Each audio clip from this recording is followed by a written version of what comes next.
Olá, e aí pessoal, tranquilo?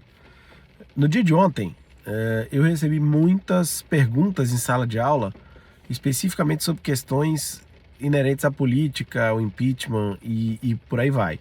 Vamos situar vocês lá no direito constitucional para que vocês possam compreender exatamente quando abordarem o assunto, aonde você pode se socorrer. Os artigos referenciais para nós serão artigo 85 e artigo 86 da Constituição Federal da República de 1988. Diz o artigo 85, olha lá, na literalidade, são crimes de responsabilidade os atos do presidente da República que atentem contra a Constituição Federal e especialmente contra a existência da União, o livre exercício do poder legislativo, do poder judiciário, do Ministério Público, dos poderes constitucionais das unidades da Federação, o exercício dos direitos políticos, individuais e sociais, a segurança interna do país, a probidade na administração, a lei orçamentária e o cumprimento das leis e das decisões judiciais. Esses crimes serão definidos em lei especial que estabelecerá normas de processo e julgamento. Essa legislação especial é a Lei 1079/50, que define os crimes de responsabilidade e regula o respectivo processo e o seu julgamento. Mas só para que vocês tenham ideia, para que a pergunta não seja mais recorrente.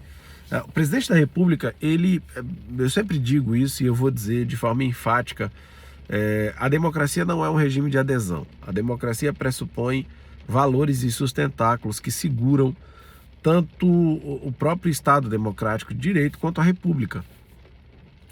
E, consequentemente, o seu voto ele não tem preço, ele tem consequência. Entretanto, eu como partidário dos valores republicanos, não acho afável, não acho natural que presidentes eleitos pelo voto direto possam ser facilmente retirados dos seus cargos políticos, públicos, principalmente pela instabilidade que gera no sistema nacional. Nós vivemos em uma democracia e essa democracia está absolutamente ligada às relações mundiais. A política influencia diretamente a economia. E da economia depende o seu Zé, a Dona Maria e as pessoas mais humildes, que não conseguem perceber quando, por exemplo, o dólar sobe, o combustível sobe e o pão de cozinha, o pão de família e o gás de cozinha sobe para eles. E eles não conseguem fazer uma ligação entre uma coisa e outra. Entretanto, para que um presidente seja destituído, é necessário que exista crime. E a ideia do crime é a ideia de conceito de crime, em que pese exista um julgamento jurídico-político, isso é verdade, já diz o modelo de como seguir o julgamento jurídico-político no artigo 86 da Constituição, do recebimento, do processo de impeachment, do processamento na casa adequada, do quórum de votação para esse recebimento, do processo de afastamento do presidente da República pelo prazo de 180 dias, até a decisão definitiva de mérito depois de todos os debates adequadamente feitos no Senado Federal e conduzidos pelo presidente do Supremo Tribunal Federal, bem como as consequências efetivas dessa saída por via de impeachment. Em todos os casos, há um grande abalo circunstancial à estrutura político-jurídica do país. E para que não tenhamos em um processo histórico que justificar o injustificável, como aconteceu em alguns casos no país de forma recente, é importante que nós precisamos entender que o voto tem consequência.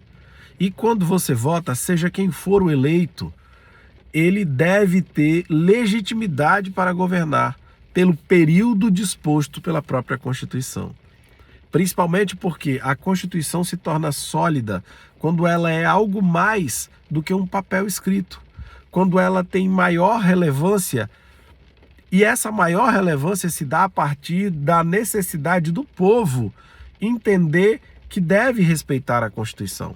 Então, não é natural que se coloque um presidente pelo voto direto da maioria do povo brasileiro e ao primeiro erro, ao primeiro problema ou ao primeiro não desejo do trabalho desse presidente, se queira retirá-lo, porque como comumente se ouve nos rincões do Brasil, se não prestar, nós tiramos. Ok, só que a forma correta de destituição de um presidente é a mesma forma de diplomação, o voto.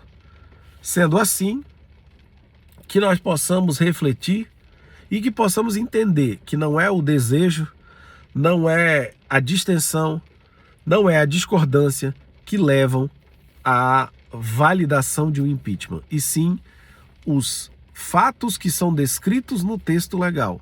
Se não forem cumpridos os expedientes, não será possível impeachment um presidente. Tranquilo?